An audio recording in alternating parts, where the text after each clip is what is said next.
Ms. Wang Xia, 30 years old. She was sentenced to 7 years of imprisonment in 2002 because she distributed material clarifying the truth about Falun Gong in China. Before she was detained, Ms. Wang weighed more than 120 pounds. After 2 years of persecution, she now weighs only about 45 pounds. Mr. Zhang Chanming, 50 years old. He was sentenced to a 3-year term at a forced labor camp because he appealed for justice for Falun Gong. At the Jiang City forced labor camp, camp guard beat his head fiercely with a screwdriver and other tools, which caused Mr. Zhang's death. Ms. Gao Rongrong, 36 years old. She was detained at the Longshan labor camp because she practices Falun Gong. On May 7, 2004, Ms. Gao was severely disfigured by 6 to 7 hours of electric baton shock torture. These startling tragedies occurred in modern-day China. They happened to Falun Gong practitioners who are being brutally persecuted, and these are just a few of the countless torture cases that have taken place over the past 5 years of continuous persecution.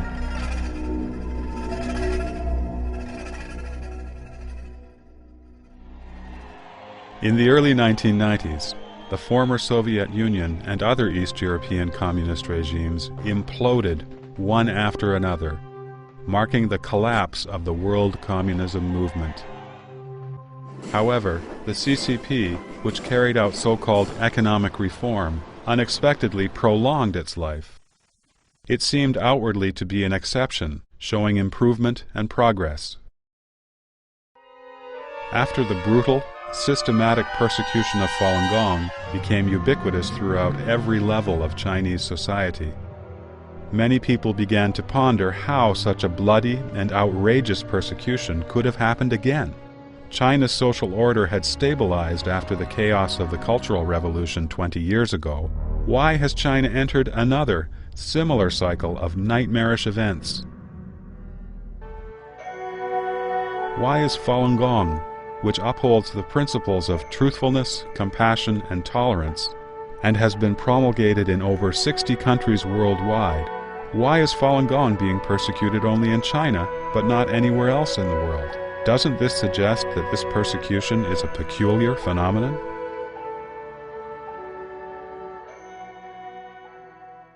In fact, what is really peculiar isn't the persecution launched by Jiang Zemin and the CCP, but that the widespread belief in something like Falun Gong, based on principles of truthfulness, compassion, and tolerance, could appear again in China, after the CCP had crushed Chinese traditional beliefs and culture with violence and lies over the preceding 50 years. Isn't this heralding the end of the CCP? The evil and absurd persecution is in fact the final struggle for the whole communist movement. For this reason, the persecution, which has been bloody, irrational, widespread, vehement, and brutal, has brought together all of the evil means accumulated over the course of the CCP's many previous movements and campaigns. In this persecution, the collusion and resonance between Jiang Zemin and the evil specter of the CCP have amplified the atrocities of the persecution to an unprecedented level. As a consequence, the persecution is also driving the last nail into the CCP's coffin.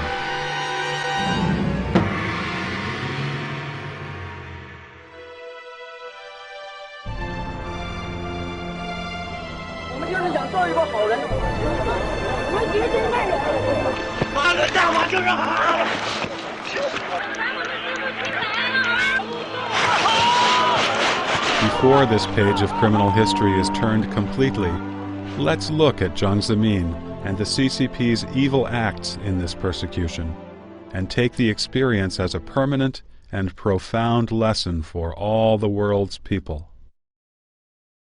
Jiang Zemin was born in the restless year of 1926. He displayed his characteristic pursuit of power, using any and all cunning means since he was very young. He shares this characteristic with the CCP itself. In 1943, the worldwide anti-fascist war was in full swing. While patriotic youths went one after another to the front lines to fight Japan and save China, Jiang Zemin chose to pursue higher education. He attended the Central University in Nanjing that had been established by the puppet regime of Wang Jingwei under the control of the Japanese. The reason was that his father, Zhang Shijun, was once a high-ranking officer in the anti-China propaganda department of the Japanese invading army. After the CCP won the Civil War, Jiang Zemin disguised this period of history in his family background and made up the lie that he had been adopted and raised by his uncle Zhang Shangqing, who had joined the CCP at an early age and was later shot dead by bandits. Jiang Zemin is not a person who can be steadfast in his work. Jiang's promotion was not due to his ability, but to personal connections and favors.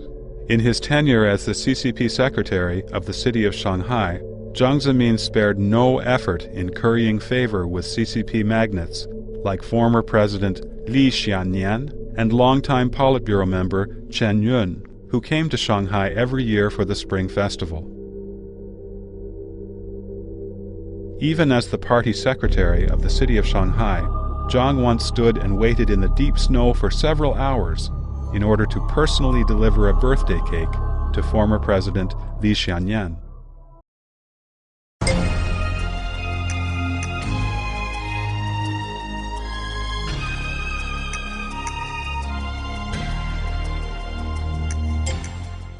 The Tiananmen Square massacre on June 4, 1989, was another turning point in Jiang Zemin's life. Before the massacre took place, Jiang Zemin had delivered a secret letter to Deng Xiaoping requesting that bold measures be taken against the students. Otherwise, he said, both the nation and the party would be under their control. After that, he obtained party favor through suppressing a liberal newspaper and putting the leader of the People's Congress, Wan Li, under house arrest. In a later press conference, a French reporter asked Jiang about the story of a female college student. Because of her involvement in the June 4th student movement in Tiananmen Square, she was transferred to a forced labor camp in Sichuan province and was raped repeatedly by the local peasants. Jiang replied, "I don't know if what you said is true or not, but that woman is a violent rioter. Even if it were true, she deserved it." This one simple sentence exposes Jiang Zemin's scoundrel-like, deviant mentality and cruelty. He was just what the CCP needed when it encountered great crises both at home and abroad. Jiang Zemin became the new Secretary General of the CCP by spilling the blood and walking on top of the bodies of the Chinese people. Jiang Zemin's disgraceful personal history as the son of a traitor to China who pretended to be the orphan of a party martyr and supported bloody suppression reflects the CCP's own criminal history. Jiang has also adopted the CCP's evil genes of betrayal, deceit, and murder. Because of this, both Jiang Zemin and the CCP share a strong attachment to their power and an acute sense of insecurity. Soon after Jiang Zemin came to power, the former Soviet Union and East European Communist parties collapsed one after another. The Communist bloc lost more than half of its territory overnight. The Communist movement was proven indisputably defeated. However, the CCP was not willing to bow out from the stage of history. The CCP learned from this lesson and realized that stopping suppression and allowing the right to free speech was the equivalent of seeking its own doom. Similarly, Jiang Zemin was not willing to lose the power he now had at hand. He exerted his utmost strength to build up his own so-called third-generation image. He went around to gather inscriptions and to show off, but he was not able to conceal the fear of doom in his heart. Jiang Zemin cried out to eliminate any unstable factors in their embryonic stage, which was just the conclusion he came to in extreme fear. In 1992, Falun Gong rose quietly in mainland China. At first, many people regarded it as a type of Qigong with an especially powerful ability to keep people healthy and fit. However, people gradually realized that the essence of Falun Gong is to teach people to become better based upon the principles of truthfulness, compassion, and tolerance. 如果不是亲眼所见，你很难会相信有如此多的人自发地聚在一起锻炼身体。 Although the concept of truthfulness, compassion, and tolerance benefits any society and people with no negative effects, the Communist Party had its own methods of belief and mind control. From the day the party seized power, it started to poison and deprive Chinese people's minds in an organized way, which in China is known as being tamed by the tools of the party. 我们的国家既无外债，又无内债，市场繁荣，物价稳定，人民群众购买力不断。 During more than 50 years of brainwashing the populace, the party has always taken atheism as the absolute truth in its propaganda and educational system. Because the legitimacy of the communist regime was based on materialism and the wish to build a heaven on earth, it could only rely on the leadership of the vanguard in the world, namely, itself, the Communist Party.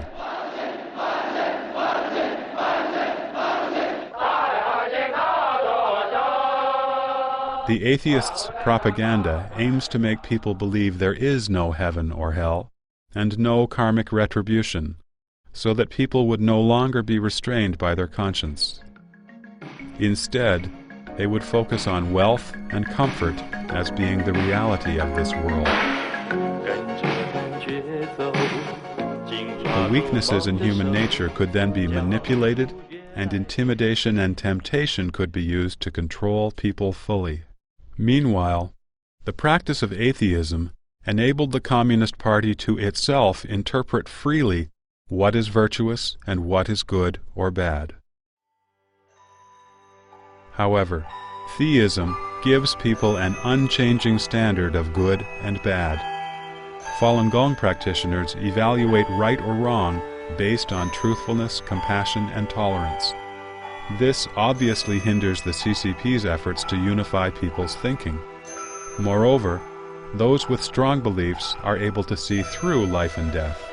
The illusions of the secular world do not move them. They take the temptations of the earthly world and threats to their lives lightly, thus rendering the Communist Party feeble in any efforts to manipulate them.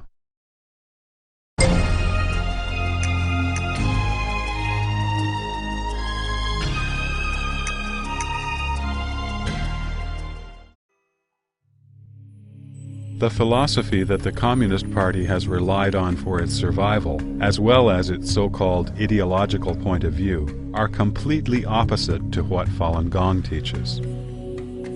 Falun Gong promotes truthfulness, including only telling the truth and doing truthful things. However, the genes inherited by the Communist Party are deceit and lies. The party once claimed, "Nothing significant can be accomplished without lying." Falun Gong promotes compassion, including considering others first and being kind to others in all circumstances. But violence is another gene inherited by the party. The party advocates brutal struggle and merciless crackdown. Falun Gong promotes a world outlook of searching inside oneself.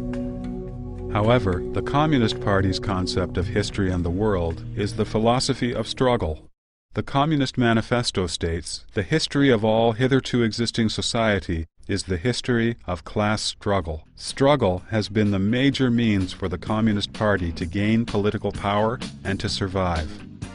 Following the June 4, 1989 massacre at Tiananmen Square, the CCP has fully advocated that people should earn more money and make a fortune. The party once claimed, "Courage should be more and pace should be faster." It turned to total corruption in exchange for party members' loyalty. In other words, whoever followed the party would be allowed to gain personal benefits through corruption and embezzlement, an advantage impossible to non-party members. Ever since this time, government officials' profiteering and corruption in real estate and the stock market have run wild in China. Illegal second wives and smuggling are everywhere. pornography, gambling, and drugs have become rampant all over China. Under such a background, the high moral standards demonstrated by Falun Gong practitioners, who practice truthfulness, compassion, and tolerance, resonated with kindness in the hearts of the public. People voluntarily studied Mr. Li Hongshi's series of books and promoted Falun Gong at their own expense. Falun Gong is spread from person to person and heart to heart. In a short 7 years, more than 100 million people were attracted to Falun Gong and started the practice. Falun Gong has a loose management structure, and anyone can come and go freely as he wishes. It is very different from the strict organization of the CCP. In China, the CCP exerts total control over every part of society. In the countryside, there are Communist Party branches in every single village. In urban areas, branch offices of the CCP are found in every neighborhood. In the army, government, and enterprises, the party structure reaches to the very root. Despite the party's strict organization, the political study and group activities conducted weekly or more frequently in the CCP branches exist only in form. Few party members agree with the party ideology.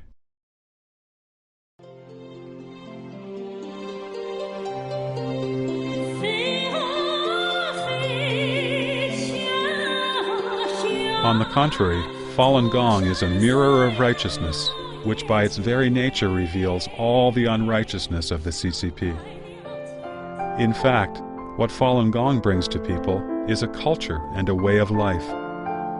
It is an ancestral culture and the root of Chinese traditions, which the Chinese people had lost long ago. Once this traditional morality was accepted by the public, nothing could prevent it from flourishing rapidly. Chinese traditional beliefs have been forcibly shut down and tampered with by the Communist Party for decades. It would be the choice of history to return to tradition.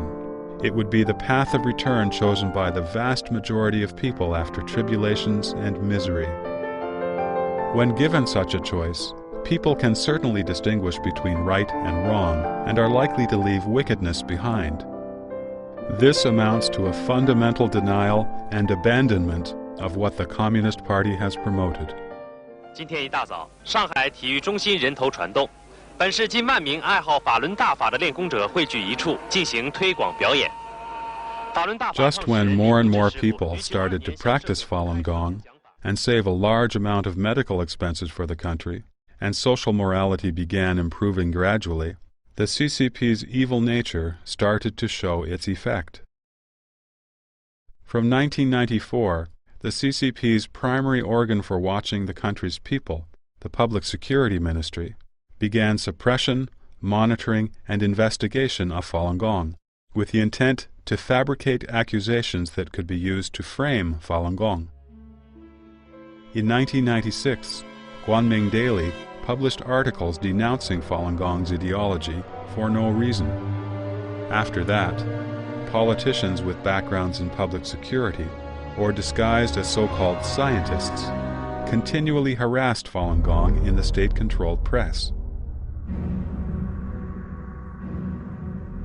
At the beginning of 1997, Logan, secretary of the Political and Judiciary Committee of the Central Committee of the CCP, took advantage of his power and ordered the Public Security Bureau to carry out a nationwide investigation of Falun Gong, with the intention of finding charges to justify a ban on Falun Gong. After it was reported from around the country that no evidence had been found, Logan issued a circular entitled Notice Regarding the Investigation of Falun Gong through the First Bureau of the Public Security Ministry.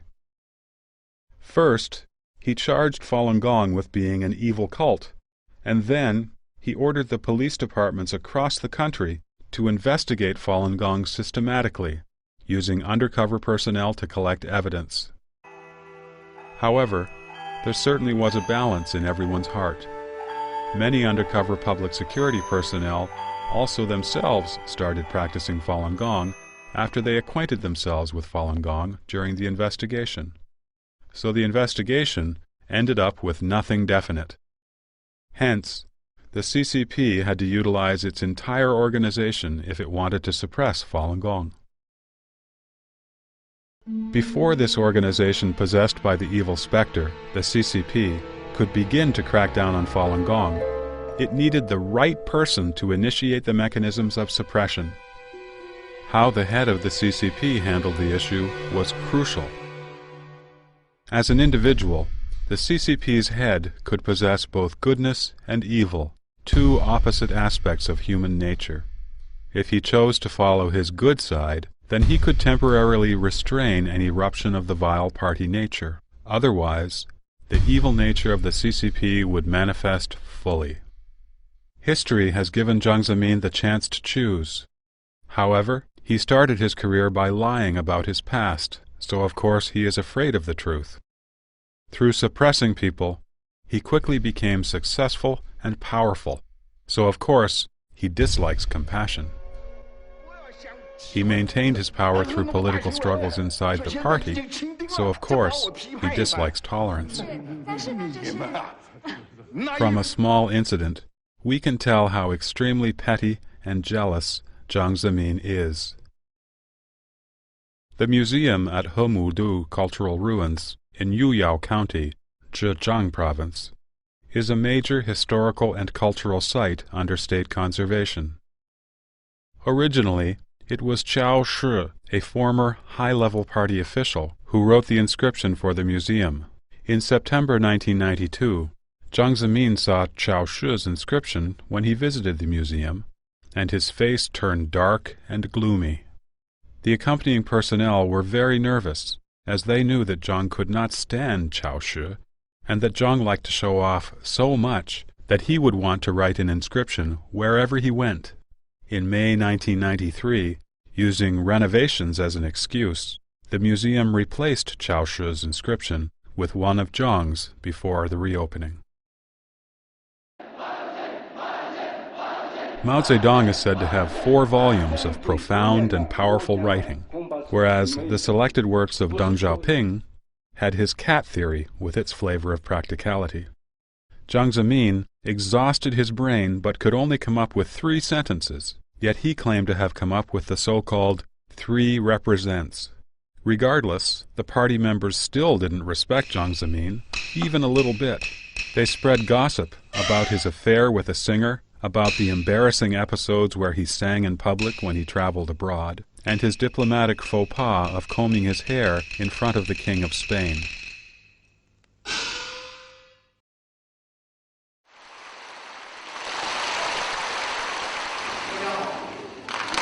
When the founder of Falun Gong, Mr. Li Hongshi, who was born as an ordinary civilian, gave a lecture, the lecture hall would be filled with professors, experts, and Chinese students studying abroad.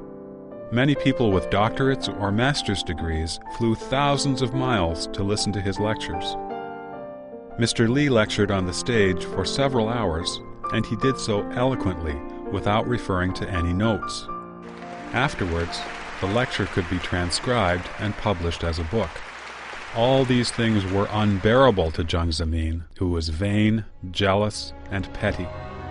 Jiang Zemin lives an extremely lavish, lustful, and corrupt life. He spent over $110 million, almost a billion Chinese yuan, to build a luxurious airplane for his own use. Jiang often drew money from the public funds, by the tens of billions of Chinese yuan, for his son to do business. He used nepotism to promote his relatives and his minions to high-ranking posts above the ministerial level, and he resorted to desperate and extreme measures in covering up for his cronies' corruption and crimes. For all these reasons, Jiang is afraid of Falun Gong's moral authority. He is even more afraid that the concepts addressed by Falun Gong, involving topics such as heaven and hell, the principle of good being rewarded with good and bad being met with bad, he is afraid that these are indeed real.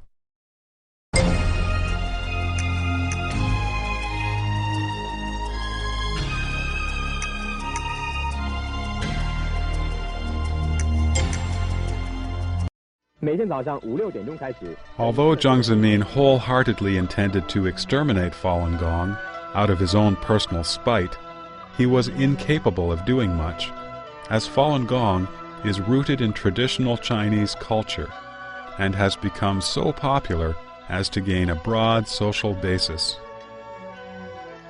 Of the 7 members of the Politburo, Jiang Zemin was the only one who insisted on the suppression of Falun Gong. On July 19, 1999, Jiang Zemin chaired a conference of the CCP's highest-ranking officials. Jiang gave the excuse that suppressing Falun Gong was related to the survival of the party and the country. This touched the CCP's most sensitive nerve. Jiang Zemin's attempt to maintain his personal power and the CCP's attempt to maintain one-party rule came together on this point. So, the party nature abdicated common sense and human nature once again. Jiang and the CCP Central Committee came to a unified understanding and decided to launch a massive crackdown on Falun Gong. Now just imagine if the head of the CCP at that time had been someone other than Jiang Zemin. The suppression of Falun Gong would not have taken place. In that respect, we can say that the CCP used Jiang Zemin. On the other hand, if the CCP had not incurred so many bloody debts with its scoundrel, immoral, and savage nature, it would not have considered Falun Gong to be a threat. Without the CCP's complete and pervasive control over every part of society, Jiang Zemin's intention to suppress Falun Gong would not have the organization, financing, and propaganda it needed. It wouldn't have had the support of the country's diplomats, judiciary, and so on. In this respect, we can say that Jiang Zemin used the CCP.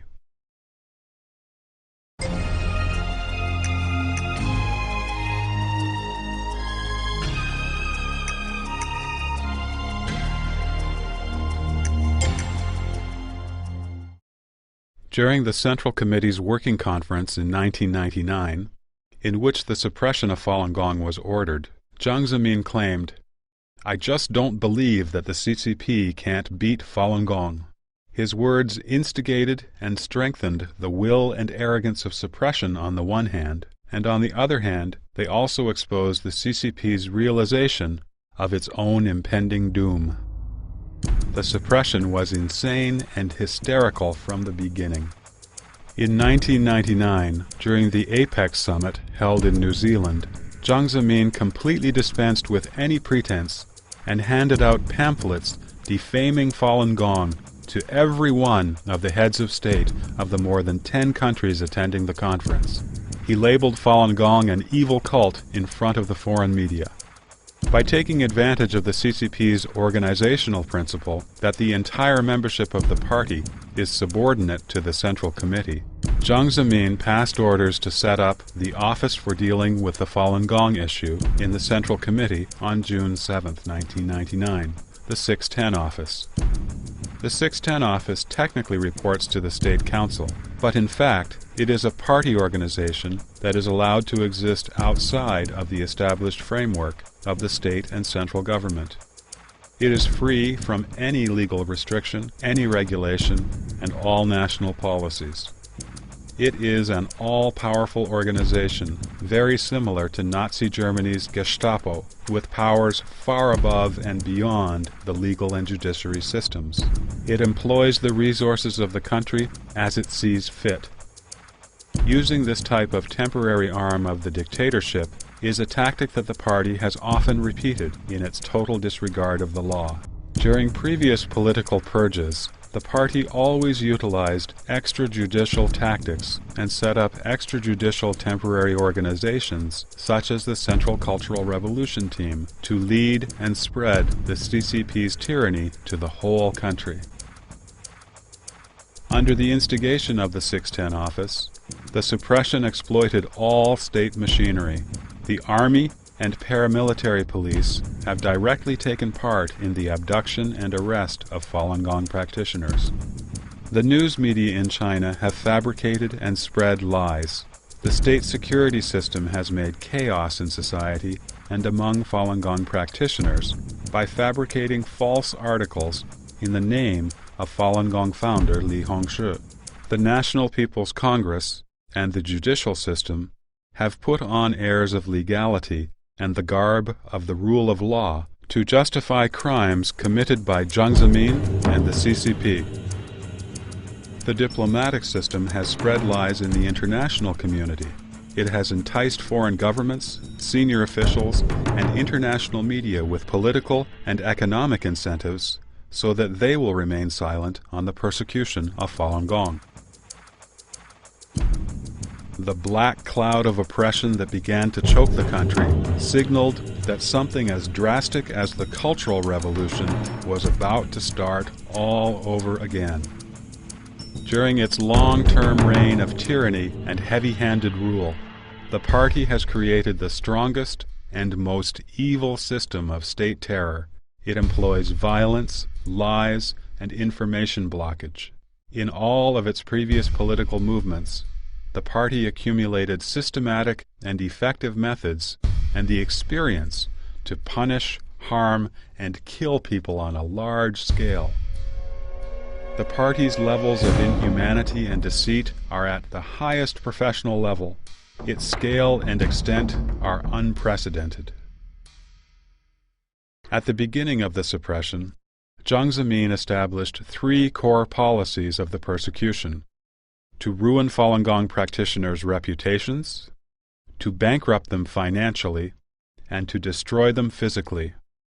He also ordered that when practitioners appeal or distribute Falun Gong materials and are arrested, that they should be beaten badly. He stated that, if practitioners are beaten to death, it is nothing and shall be counted as suicide. And he ordered the public security to cremate their bodies directly without verifying their identity. No official written documents were usually issued. Coded telegrams or oral messages were delivered. There were no signatures, and every message was described as comments from the Central Committee. The policy of ruining Falun Gong practitioners' reputations has been carried out by the media, which is under the absolute control of the CCP. Based on the available statistics, within the first 6 months of the persecution alone, over 300,000 news articles and programs smearing and targeting Falun Gong were published or broadcast. In the remaining months of 1999 after the persecution began, CCTV spent 7 hours a day broadcasting pre-programmed footage to spread lies about Falun Gong.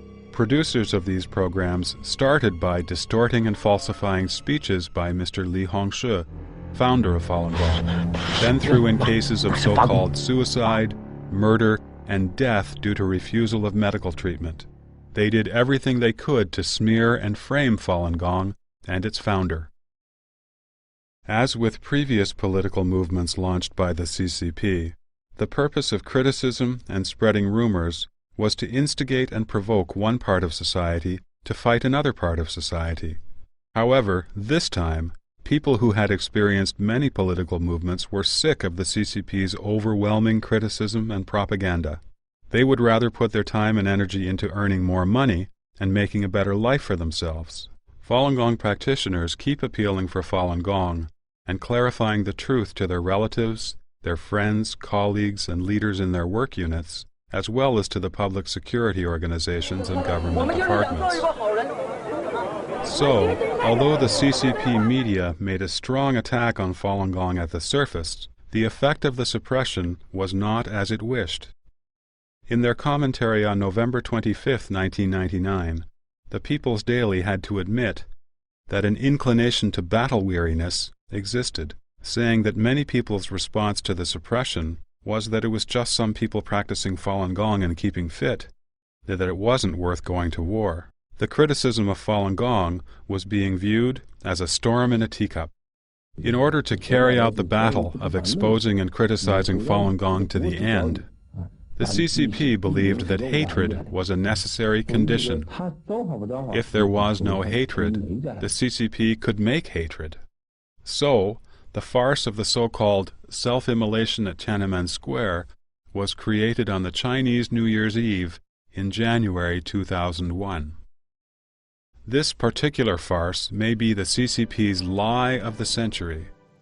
It took advantage of the goodness in people's hearts and went to elaborate preparations to select the participants of the so-called self-immolation, including a young girl, an orphan, and a widow. It made their finale extremely tragic. One died on the spot, and one was disfigured. It took advantage of the people's patriotic spirit and chose the spot of the self-immolation carefully, Tiananmen Square. It utilized the fastest and the most pervasive means to spread the so-called news. It used CCTV News and a TV program that has the highest audience ratings called Focal Point Interview. The incident was spread to the whole world with an unprecedented speed. We know that CCTV reaches 90% of the population in China. Its audience exceeds 1.1 billion people.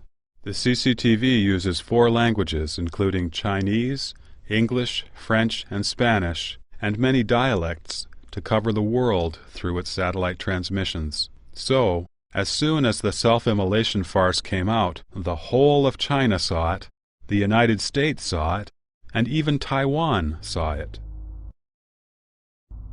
However, a lie is just a lie. It cannot stand careful scrutiny, rational thinking, and analysis. If we look at the slow-motion playback of the Focal Point Interview program video, we can see that Liu Chunling, one of the self-immolators, died when she was forcefully struck down on the scene. The murderer was caught in a pose suggesting he had just used the killing force.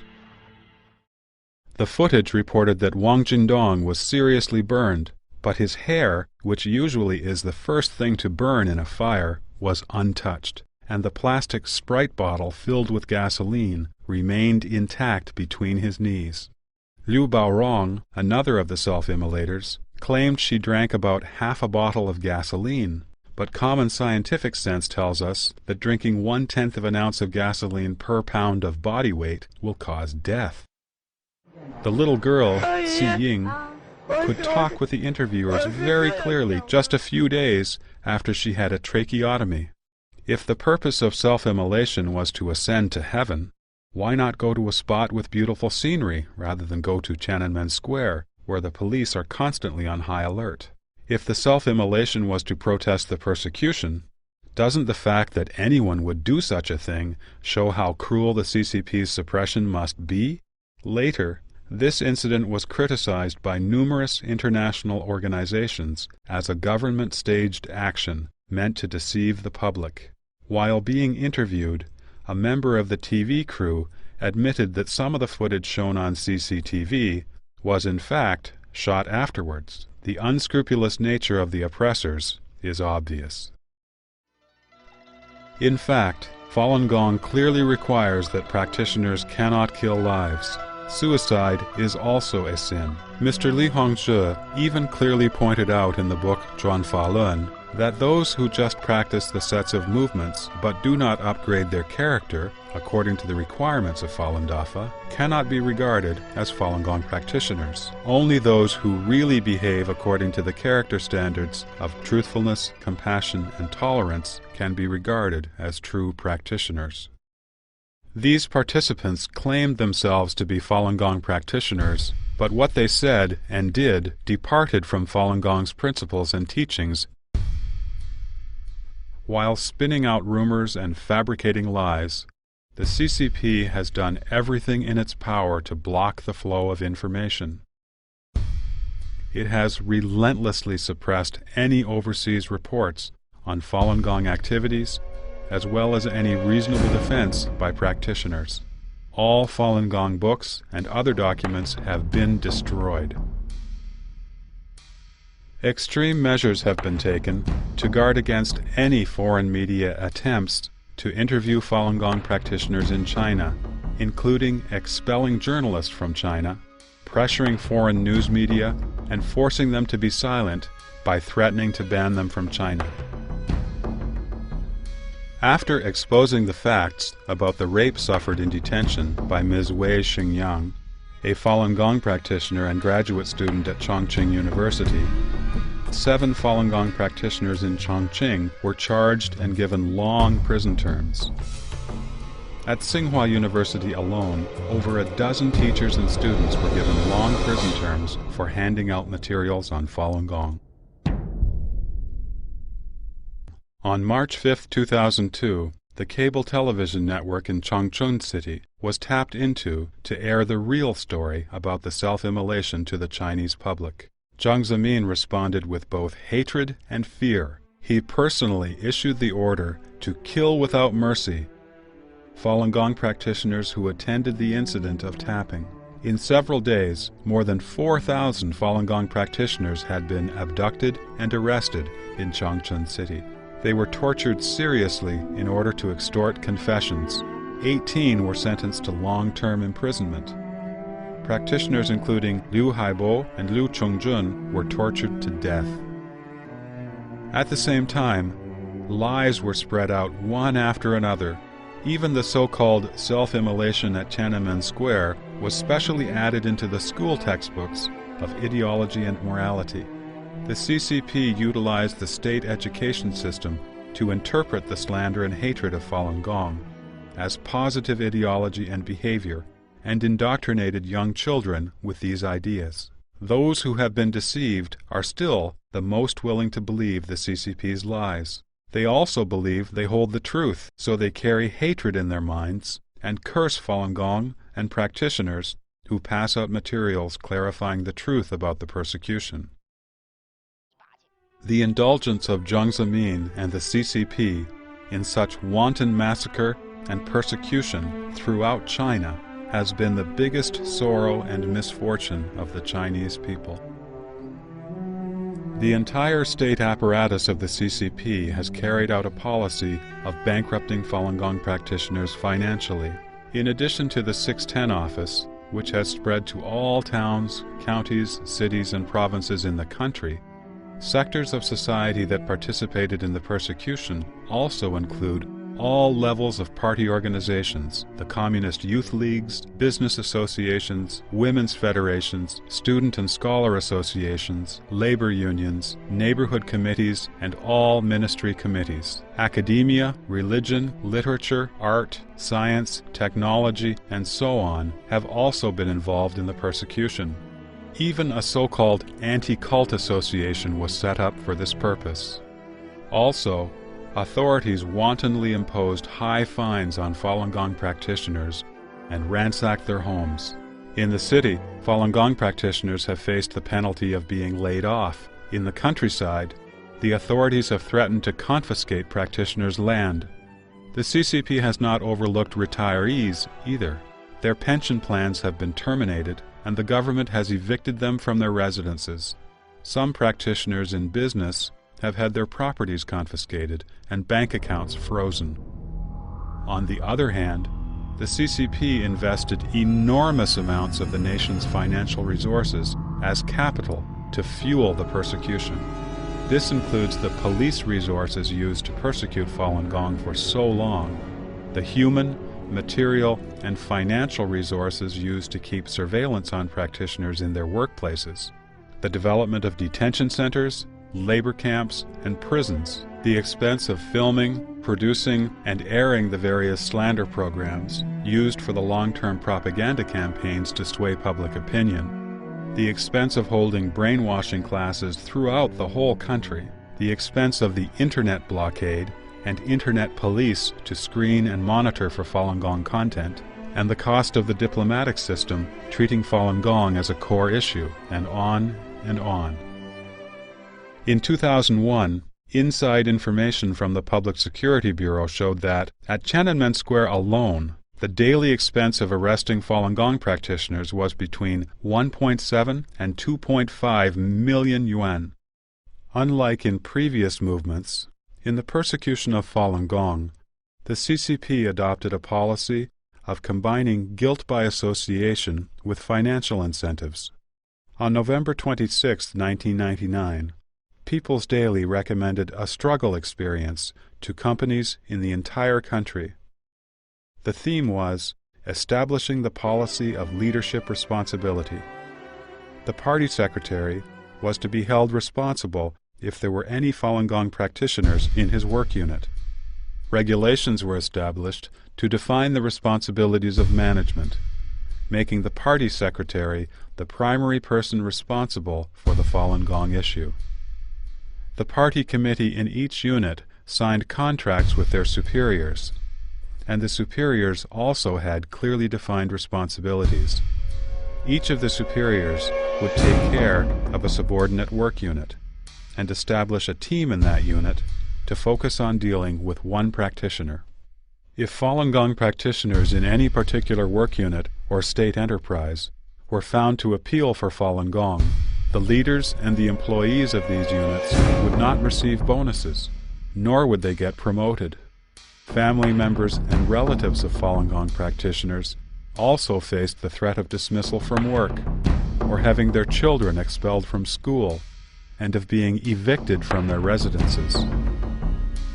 However, those who participated in the persecution of Falun Gong would obtain rewards of several thousand or even 10,000 yuan.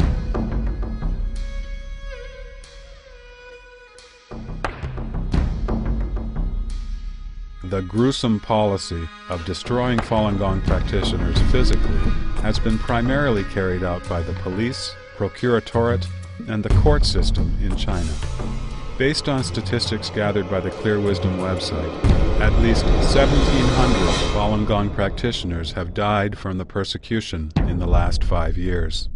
The deaths have occurred in over 30 provinces, autonomous regions, and municipalities under the direct leadership of the central government. Among the Falun Gong practitioners tortured to death, the youngest was only 10 months old, the oldest was 82 years old. Most were women and the elderly. CCP officials have admitted privately that the actual number of Falun Gong practitioners who have died from the persecution is much higher. There are 2 ways to kill people. One is to destroy them physically. The other is to eliminate them mentally. Nazi Germany's concentration camps and the Soviet Gulag were notorious for their atrocities, but they destroyed people physically. The CCP, however, has created a mental destruction and called it ideology reformation. The aim is to manipulate and control people. Usually, mental destruction is crueler and more concealed than physical destruction. In the suppression, Falun Gong practitioners are often required to write a so-called statement of guarantee letter or statement of repentance, giving up the practice or promising not to appeal. If they write the statements, they are released. If they don't, they are sentenced to imprisonment. In jail, a criterion for determining whether a practitioner has been so-called transformed or not is whether he or she will curse others. Those who refuse transformation are tortured by numerous methods: whipping, electric shock torture, freezing, tying with ropes, handcuffing, shackling for extended periods, burning with open flames, burning with lit cigarettes or hot irons, being cuffed and hung up, being forced to stand or kneel down for a long time, being jabbed with bamboo sticks or metal wires, sexual abuse, rape, and on and on. In October 2000, guards at the Masanja forced labor camp in Liaoning province stripped the clothes completely off 18 women practitioners and threw them into prison cells filled with men. The abuse of so-called psychiatric treatment has also been a well-planned and systematically carried out top-down policy to persecute Falun Gong practitioners. Statistics indicate that at least 100 psychiatric facilities at the provincial, city, county, or district level in 23 provinces, regions, and municipalities have engaged in the persecution. Normal, rational, and mentally healthy Falun Gong practitioners have been unlawfully locked up in psychiatric facilities and injected with unknown drugs capable of destroying a person's central nervous system. As a result, some practitioners have suffered partial or complete paralysis. Some have lost the sight in both eyes or lost hearing in both ears. Some have experienced the destruction of muscles or internal organs. Some have lost part or all of their memory and become mentally retarded. The internal organs of some practitioners have been severely injured. Some have suffered complete mental collapse. Some even died shortly after being injected with the drugs. All these crimes have been documented in full and are too numerous to list. The CCP's reign is the darkest and most ridiculous page in Chinese history. However, motivated by his personal interests, Jiang Zemin utilized the CCP to launch the suppression of truthfulness, compassion, and tolerance. It has been the most evil chapter of the CCP's reign. It has made the laws redundant.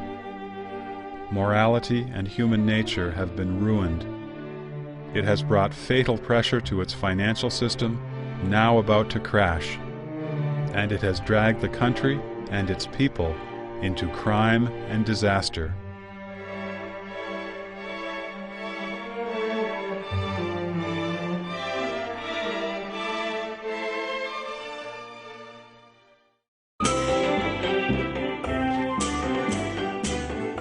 At the beginning of the suppression of Falun Gong in 1999, Jiang Zemin intended to solve the issue of Falun Gong in 3 months. However, the party underestimated the power of Falun Gong and the power of tradition and belief. Almost 6 years have passed. Falun Gong is still Falun Gong. Moreover, Falun Gong has spread widely all over the world.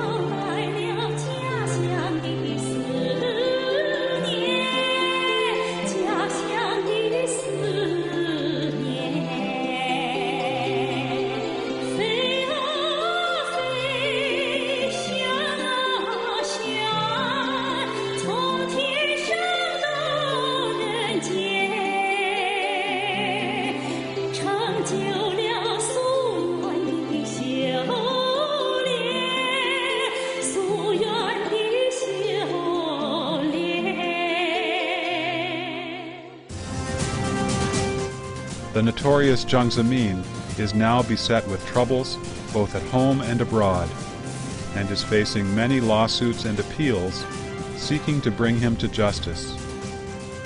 The collusion between the CCP and Jiang Zemin has tied their fates together. Falun Gong is now suing Jiang Zemin. The day Jiang is brought to justice, the fate of the CCP will be self-evident. Any pipe dream of salvaging the CCP is against the trend of history. It will not only be in vain, but also destroy the participants' own future. Since ancient times, the evil has never been able to eliminate the righteous. It cannot eradicate kindness from people's hearts. Here, we want to thank those Falun Gong practitioners who refuse to give up their beliefs. It is because of their combat and resistance to the CCP's persecution, as well as because of their insistence in their belief of truthfulness, compassion, and tolerance, that there is hope for the reconstruction of Chinese morality.